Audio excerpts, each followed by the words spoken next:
Yes. Otherwise, it will just be your two static images. Yep. All right. Okay. So are you going to tweet a link so we can then tweet a link? Yeah. Did it automatically do it? I don't think it automatically did it. Okay. I went to go set it up earlier, and I wasn't entirely sure if it was going to send it right then. So...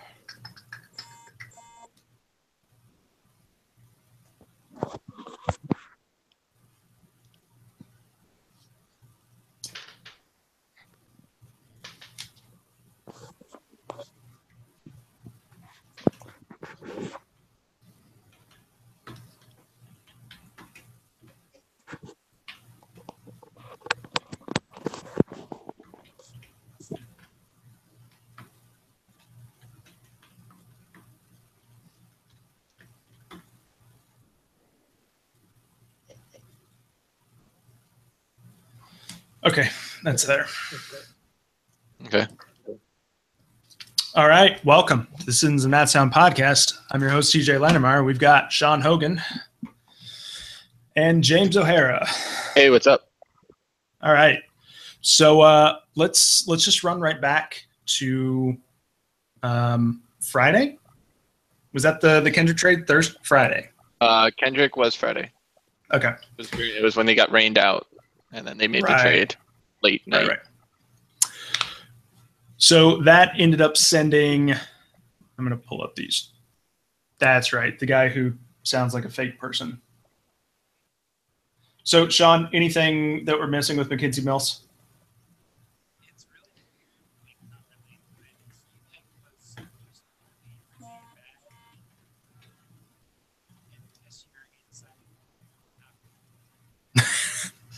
Okay.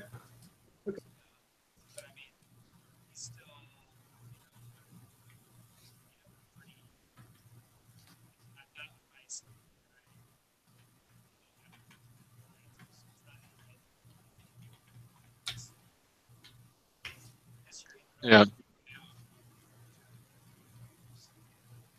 Okay. And where is he on the age range?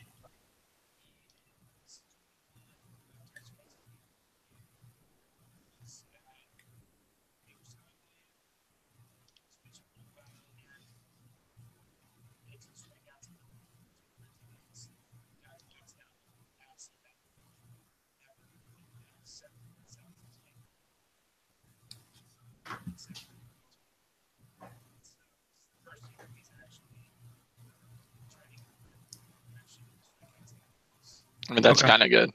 Yeah. But I think anybody, for a team like the Nats, especially, the way they kind of churn through prospects frequently, there isn't that much, they want to be good almost every year. They want to have good prospects, coming up to the majors almost every year. That if you're not in their top 7, you're not really worth anything. Yeah. I mean, it's not, if you haven't, as a casual Nats fan, maybe not casual fan, but as like a pretty good Nats fan, if you haven't heard of the guy, then he's not really worth that much. So at least to the Nats, he's probably worth more to a team like the Phillies, who are looking for just a million prospects so that they can find the 20 out of those that will actually be really good and can form a really good club. But for the Nationals, we're looking for guys who can contribute either in a bench role, such as somebody like Wilmer Defoe and Andrew Stevenson, who are kind of in the bottom 5 to 7 range, or somebody who will come up and be a star immediately, like we saw with Harper and Giolito, and like what you're looking for more in terms of Robles, Soto, and not quite as much Eric Fedde, but hopefully maybe Eric Fedde will turn it around. Okay. And then resulting from that, the Nats went ahead and released, I just lost his name, Chris Heisey on Sunday. So he was made pretty redundant. So it was kind of surprising only because Heisey's really Dusty Baker's favorite. So we'll have to see. I was kind of, you thought maybe they'd find out some way to hold on to him because Dusty really liked him. But honestly, when you're looking at that bench and you're saying, well, we have Adam Lind, we have Steven Drew. Well, now you don't because it turned out he was injured and immediately went on the DL to give Howie Kendrick a 25-man spot. But, when he's healthy, we'll have Lind, we'll have Kendrick, we'll have Drew, we'll have Jose Lobaton. We only have one more spot. Do we really want to give that spot to yet another person who can play the outfield? Or maybe should we give that spot to somebody who can run fast, who can play multiple positions, who you feel a little more comfortable playing shortstop than you would in Steven Drew? So, that's somebody, either Wilmer Defoe, if you really want that shortstop, who's like a good defensive shortstop, not Drew, who's serviceable, or Brian Goodwin, if you want to keep, somebody in the outfield. But you really want to look for somebody who's younger, can give you some speed, can kind of give you a different dimension. Like Chris Heisey was pretty much the exact same player that your other top 3 bench players were, and they were all better than him. Yeah, that's fair. So, and moving on, Sean, you mentioned that if you don't know the prospect, he doesn't really mean anything to you in the Nationals organization, which brings us to today. At the stroke of midnight on the trade deadline, the Nats went and acquired the Minnesota Twins closer Brennan Kinsler for Tyler Watson. Sean, you want to give us the kind of lowdown on Tyler Watson?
Okay.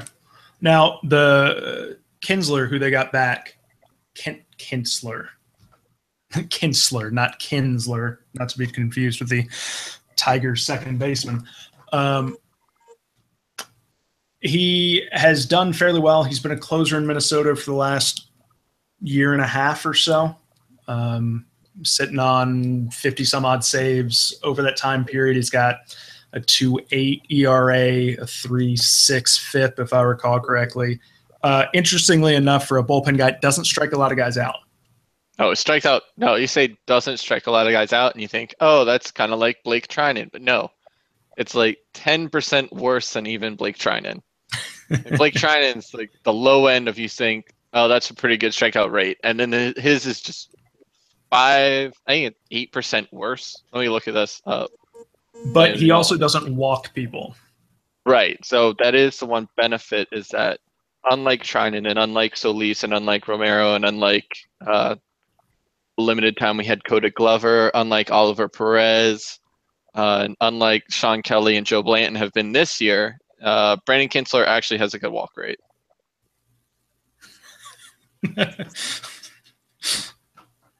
That's good. Yes. That's a good now, thing to note. To be fair, Sean Kelly and Joe Blanton had better walk rates than they have this year, although Blanton's was only a little bit better. And Kelly's was really good. And he wasn't as good this year. So, they could come back and be okay. But, yeah, I mean, that's one of the keys, is if you hate, and it was really annoying when Sean Doolittle got here and immediately started picking up the habit. But if you hate when every time a Nats reliever comes in, they immediately walk the first person they face and then have to work from there, Kinsler's your guy.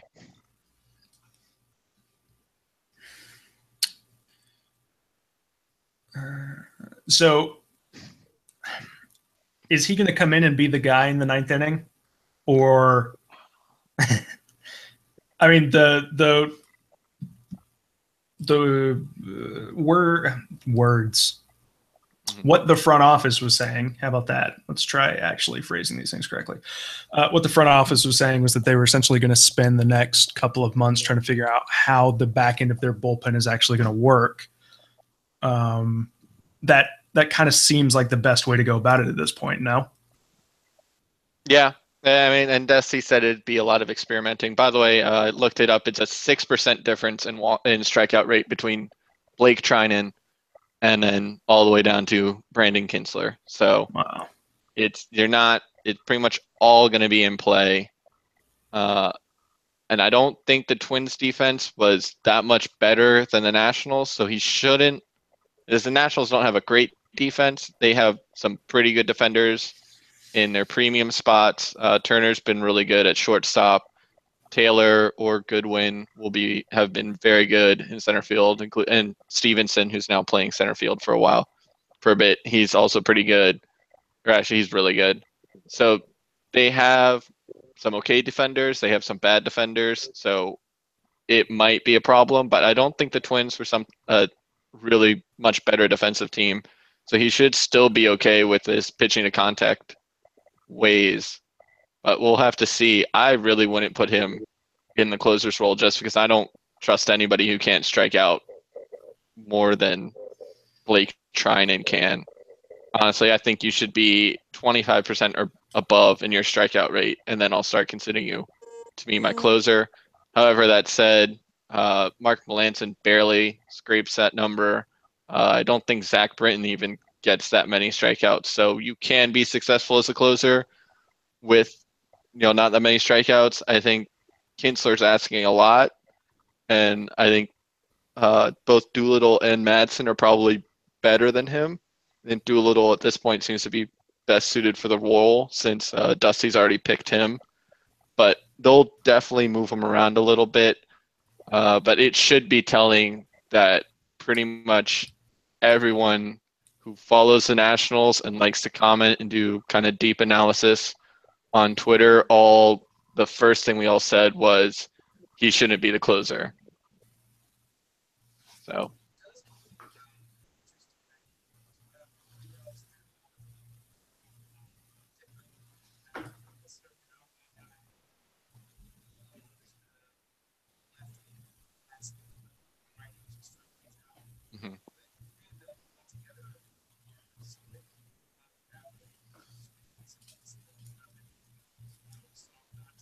Right. Right.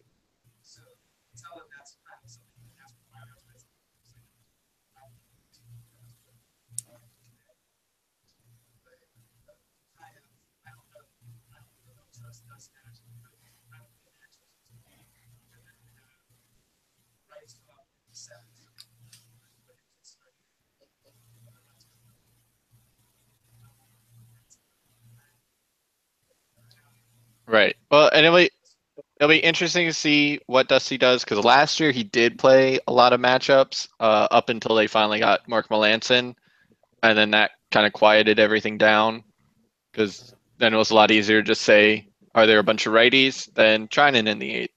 Or sorry, Kelly in the eighth. Now here's the seventh. Are there a bunch of righties? Trinan. Are there a bunch of lefties? Solis. Before that you had to kind of wonder whether you wanted to put Papelbon in that day. Where's Kelly going to go? He didn't really start that hot. It took him a while to get, pitching well.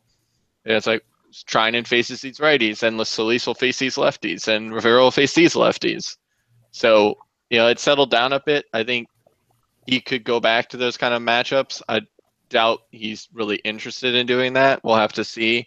I think, like all managers, he'd rather have a bullpen where he knows exactly we have a 3-run lead. It's the 7th inning. This guy's coming in. We have a 3-run lead. It's the 8th inning. This guy's coming in. We still have this 3-run lead. It's the 9th inning. Now it's this guy, and we're done. Game over. We won. So I don't think the bullpen as it's constructed, though, really lends itself to that. It's interesting that at the beginning of the season, some more optimistic analysis from the Washington Post by a certain beat writer who shall go unnamed was saying this might be the Nats' best bullpen ever, not because they had elite people at the top, but because they had so much depth, and then that turned out to be not true, as most of us expected.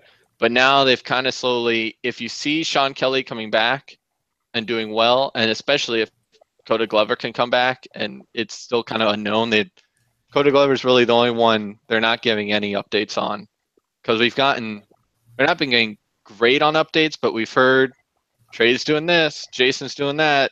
Michael A. Taylor just started rehab. Sean Kelly just started rehab. And then it's like, how about Coda Glover? Okay. So we don't really know. It's kind of bad news when we're entering August and we still haven't really heard anything about you. I mean, the good news is relievers are usually really fast through rehab. It's not quite like a starter where they have to get, if you want 2 rehab starts from a starter, then there's 10 days shot. And then actually really 15 days, because you start him, you have 5 days, he starts again, then you have 5 days, and now he can finally start for you again. So I guess 10 or 15 if you have to have him ramp up to the starting game. So that's a lot of days for a starter. And then the same for a position player. You usually have to see about 5 to 7 days, a week at least, for them to fully get back into it and start hitting well and feeling good enough that they can come up to the majors. Relievers are usually a bit quicker. It's only about a couple of appearances and then they're back up. So if Glover can get healthy, he can jump back quick. But I think even just with the top 4 of Doolittle, Kinsler, Madsen, and Kelly, if Kelly's pitching like he did last year, that's a really good top 4. It's not the best in baseball. You're not going to end up in a situation where what Kenley Jansen kind of did to the Nationals in the NLDS last year, where he just kept pitching 2 and 3 innings to just completely screw him over, because the rest of the Dodgers bullpen wasn't that good, but they had Jansen to just come in and dominate. And none of these guys are really going to do that. But you can feel pretty comfortable with all 4. And it's a pretty good group of 4. And as Sean said, you get a good amount of variety in there. And you can kind of get, once you start pushing people like Enny Romero or Matt Grace or Joe Blanton down to being your 5th, 6th, 7th best pitchers rather than your 2nd, 3rd, 4th best pitchers, you're feeling a lot better.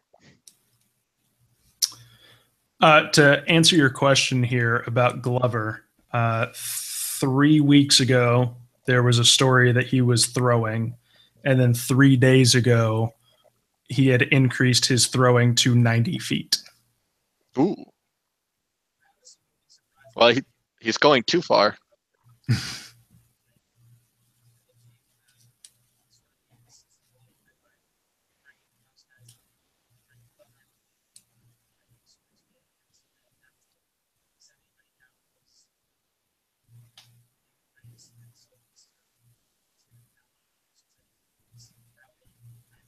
Well, true. Well, they can't do that with Kelly because they just started his rehab. So, yeah, he just started his rehab assignment, I believe. Or at least he said he was about to start his rehab assignment. So, yeah, I think he did. Glover, they probably could hold off until September, especially because he said he's only at 90 feet, although, so that means he probably has to get to long toss at 120 feet on flat ground, and then he can finally start doing bullpens on the mound. But that's another about week for bullpens, and then a couple, half a week for simulated games, and then you're going to rehab. So there's still a good amount of time before we're going to see him back in the Nationals uniform. So they could stretch him out just enough to get past September, so they don't have to worry about cutting an extra guy. But I would say, if you want to win a World Series, probably don't worry too much about cutting Oliver Perez or Joe Blanton. You saved money with getting Kinsler, who costs pretty much nothing, and then getting Howie Kendrick's entire salary paid for by the Phillies. So they did add in some payroll in getting Doolittle and Madsen, but they didn't go way over the top to the point that they're missing out on anything. So, all right, I got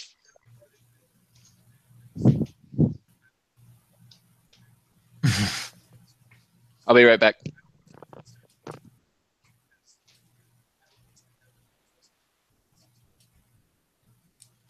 Yeah.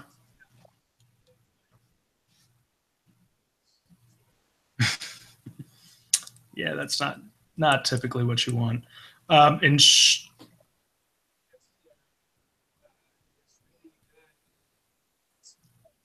hmm.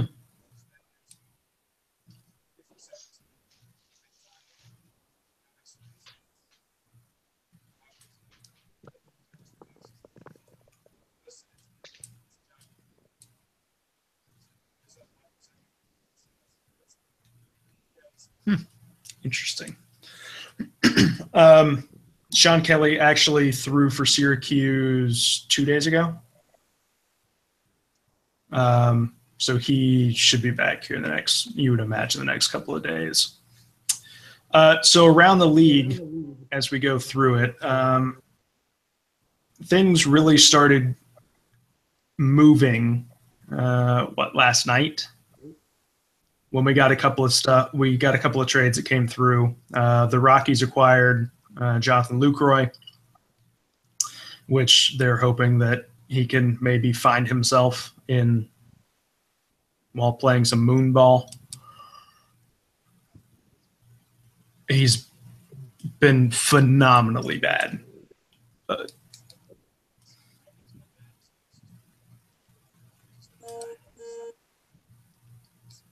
Yeah, I read a piece and it was like offensively, defensively, like every metric that you can come up with, he's had either career bads, career worsts, or is, in the bottom whatever of Major League Baseball, of whatever he's doing. So Jesus. So then the Cubs went and picked up Justin Wilson and Alex Avila from the Tigers. Let's see. The Diamondbacks were Adam Rosales. The Red Sox picked up Addison Reed.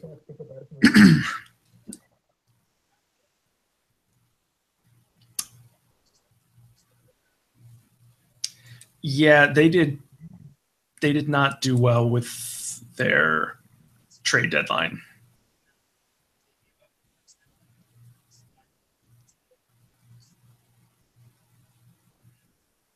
Yeah.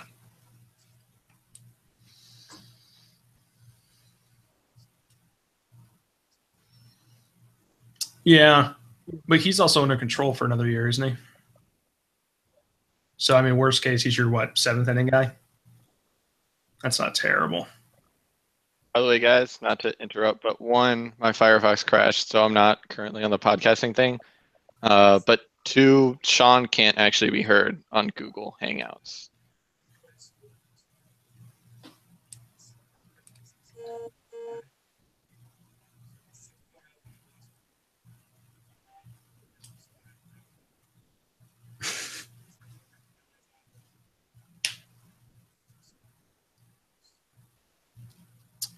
Yeah, some of those guys are magicians.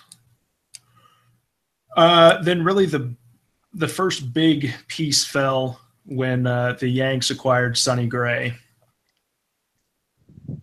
And that was one big name off the board. The Astros did something a little interesting, picking up Francisco Liriano and stating that he's going to be a reliever for them.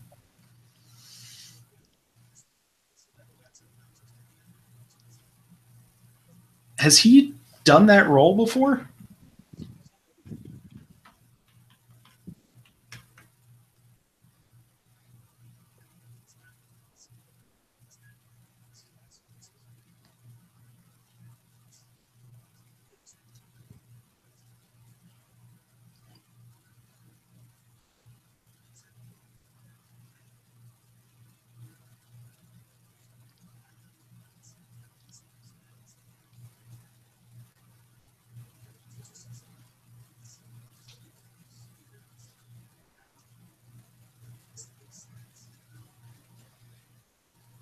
He is sitting on an almost 6 ERA at this point, though. So, hey guys. Yo. Sorry, my Firefox crashed, which was one. Oh. Two, I got food too, which is why I originally left, and then Firefox crashed on me. To Sean, you can't actually be heard on Google, which I found out when I went on Hangouts. Yeah. Well, I don't know because I don't have. Let me unmute my Google and see. Yeah, Sean, you talk. Yeah, you're not. Your picture doesn't pop up when you talk. Say something again. No, because you're not echoing. So I'm only getting on one channel.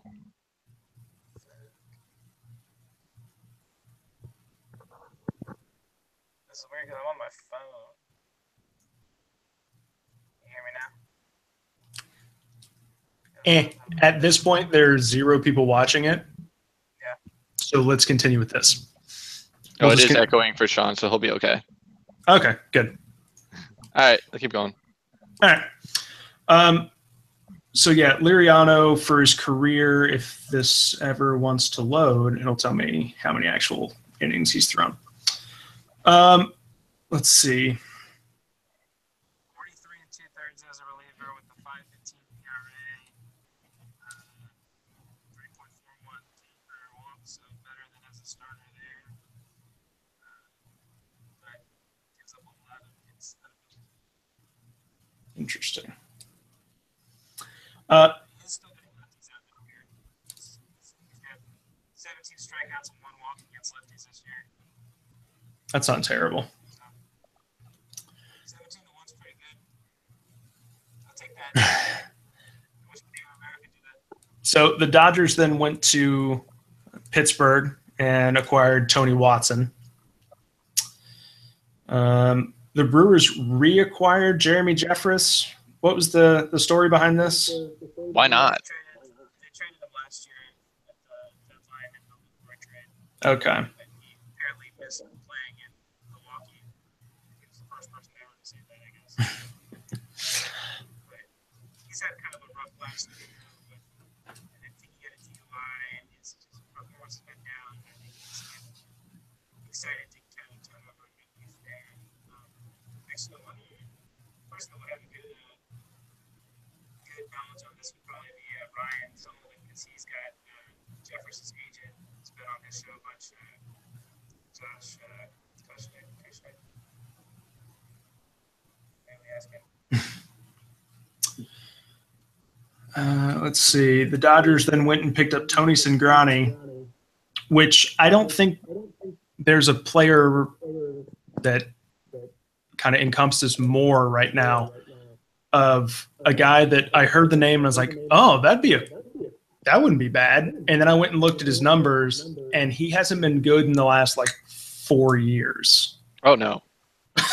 Not only has he not been good, he's been awful. Yeah. He was good for about 8 starts 4 years ago, and then has never been good since.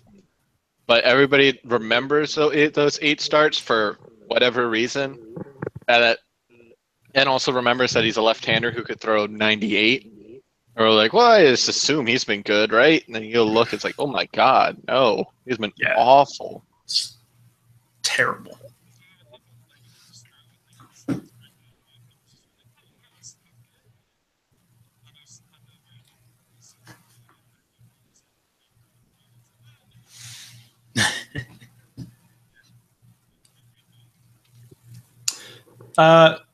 So after the Cingrani trade, the next real trade that was announced after that, I believe that was kind of the deadline had happened.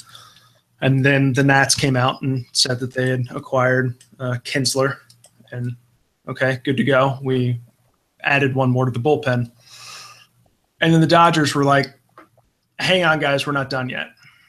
And in the best way possible. And it just dropped that, Ken Rosenthal out of nowhere is like, Darvish is traded. And it's like, whoa, what? No, team. And it gave it a good 30 seconds. And then it finally came out, Darvish to the Dodgers. It's like, oh, shit. Yeah, We are screwed. It's not good. It's really not good. Because that was really, I mean, now Darvish isn't having his best season this year, so maybe you can hope he continues not to have his best season this year. But that was really, when you looked at the Dodgers, it's like ridiculously good team, great offense. They got, Seager's gotten over his left-handed pitching issues. They have Bellinger now, who isn't lefty prone. A couple other, Chris Taylor also isn't as lefty prone. So their offense, you can't get them all out with Gio Gonzalez and Oliver Perez and Eddie Romero. It wouldn't be enough to just take out the Dodgers like they probably could have been last year. So now you got to say, well, you don't have that weakness, but the big one is they have Clayton Kershaw at the top of their rotation and no one else good. Alex Wood pitching out of his mind, which has slowly been not happening anymore. And then Brandon McCarthy being okay-ish, Hyun-Yun Ryu being not present and kind of bad when he's around, Kenta Maeda being awful, Julio Urias being so bad he got sent back to AAA, and he might be out for a year. I think he did get hurt. You're right. So Send him home for the year. yeah, and then I think there's one other guy I forgot, but I mean that rotation is, they've been monkeying around with it to kind of get Rich Hill, and he's been hurt. Well, and then sometimes they've been hurt in quotation marks, and it's really just to get them on the 10-day DL so they can get a different starter up and kind of cycle through them. And it should be noteworthy that they have to keep cycling through all these guys. Alex Wood, it took him a while to finally even let him start, which is why when we got to the All-Star game, he only had 70 innings pitched, when everybody else normal had around 120, 130 at least. So it was really just Clayton Kershaw, and it's like, well, we have Max Scherzer. If we can take one of the two, let's say, I guess we'd see them in the NLCS. So if we could take even one of the three Kershaw Scherzer games, then you'd feel pretty good about Strasburg against anybody else for 2 games. And now you're at 3 games. All you need is for Gio or Roark to pick off one of the remaining 2, and you've won the series. And that's just if Scherzer only beats Kershaw 1 out of 3. If he takes 2 out of 3, then you need to take 2 from Strasburg, and you've already won the series. So that's where it gets a lot trickier, where now you're looking at, well, Strasburg's a little bit injured, but he should hopefully be healthy. But now you take 1 of 3 from Kershaw, you're not automatically saying, well, Strasburg takes 2 from Darvish. Yeah, definitely not necessarily. And now you're asking a lot more from Gio and Roark to round you out. Well, I mean, looking at those rotations, even with Darvish, they're actually very similar. You have your top tier guy. You have your solid number 2, who is a very, very good number 2. You have a number 3 that's overperforming for their skill set. And then you have a crapshoot at number 4. You could get a good start out of them. You could get a bad start out of them. I mean, at this point, you definitely still give the edge to the Dodgers at that point. But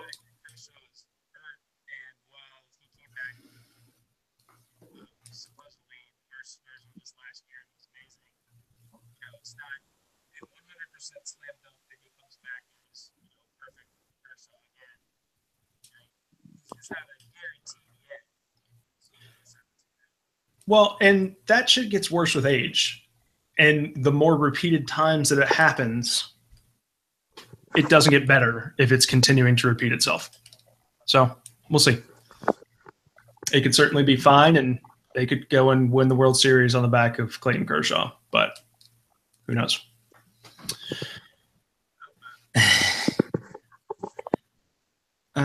Let's see. We had a couple of questions come through. So the first one is from some joker named David Huzzard. Will the Nats make a waiver trade for one of the Tigers' bad contracts? I mean, is there any other one that the Nats would look at? There's Verlander, there's Upton.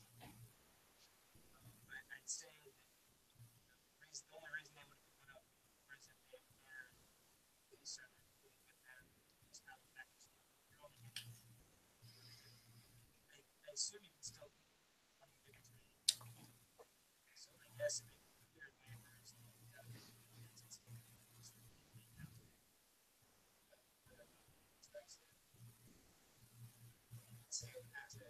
somebody would have to get hurt. Yeah, it pretty much be if Strasburg is like last year, where all of a sudden it's a big question whether he can get in for the first round of the playoffs. I mean, well, he can't get in for the first round of playoffs, and it's even a question whether he could even get in for the second round of the playoffs.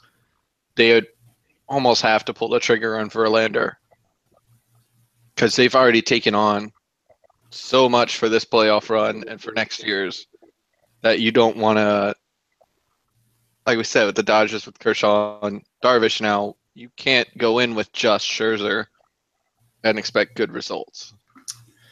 Now, Strasburg suffers a setback to the extent that they don't know if he's going to come back in September or if it would be early October. Let's say it's not something that, is done and done. Do they just eat it, claim Verlander, and say that they'll take the contract and not give anything else up? Well, you can't completely do that because Verlander's no trade clause also means that it's a no claim clause, I guess. So he can't, if you claim him, you can't just send him. Tigers can't just say okay and give him to the Nats. Yeah, Verlander would still have to approve it. I think it's very unlikely anybody would claim that contract when he's put through waivers, and I think the Nationals won't know enough about Strasburg's injury situation by the time he's going through waivers for them to put in a claim. So I think he will clear waivers, and then you're working on just a trade deal like you would at the non-waiver deadline. Okay. Well, actually, on that same note, anyone else on a waiver trade that you would see the Nationals targeting? Really, at this point, maybe some other middle relief if they really felt like they wanted to seriously bolster the bullpen. I'd be pretty doubtful of that with Kelly and Glover supposedly both coming back. They'll probably say that that's enough. That'll give them 4 good arms or 5 good arms. They don't really feel the need to get somebody like they did with Mark Sepchinski last year. They'll hold out on that. Otherwise, I don't think anybody's going to be on waivers that would really interest them. Okay.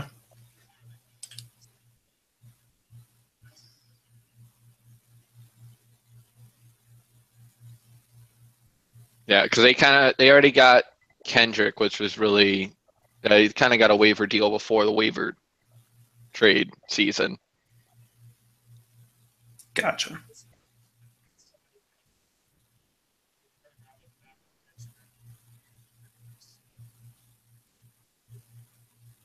True.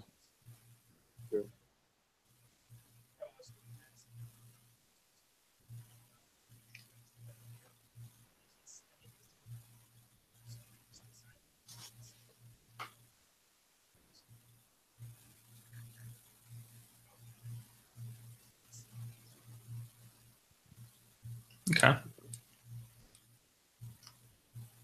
I think that's about it for questions. Anything else that we need to touch on before we get out of here? I don't think so. I mean, I think Rizzo did a pretty good job at this deadline. He addressed the needs, especially in the bullpen. He didn't go cheap and easy and just get one reliever and say, well, these rest of these guys are talented, and now that they know their roles, they'll be fine. It went in and got 3 different relievers. The only real complaint you could have is that they got very good relievers, but they didn't get a single great reliever. One of the issues is there wasn't that many on the market at the trade deadline. But of course, that's because pretty much all of them were on the market in the winter. No. And it's a complex situation with the learners. We still don't know what they could or couldn't have done. But, Melanson, Jansen, Chapman, Wade Davis, those are your big elite closers, and they all left in December. So that's why you're left with trying to either convince the Orioles to give you Zach Britton, which pretty much never was going to happen, or then you're looking at, well, how much do I believe in Justin Wilson? How much do I believe in David Robertson? How much do I believe in Brad Hand?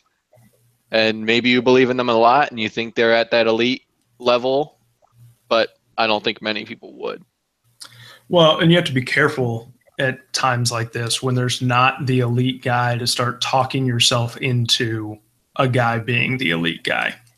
Right. So I think overall they did well. They didn't give up anybody important in terms of prospects, like we were talking about before. I mean, I know the prospect huggers and Ryan both really like Tyler Watson, but that's not – Tyler Watson wasn't going to be in your 5-year plan. You weren't writing him down and being like, well, this is a guy we can depend on. He'll be ready in 3 years, and he'll be right into the rotation. So anybody who isn't like that is give-upable. No. Okay. Well, with that, we're going to pull this one to a close. We'll be back here in the next week or so and get another edition of the Citizens of Natstown podcast. Until then, we are Ghost.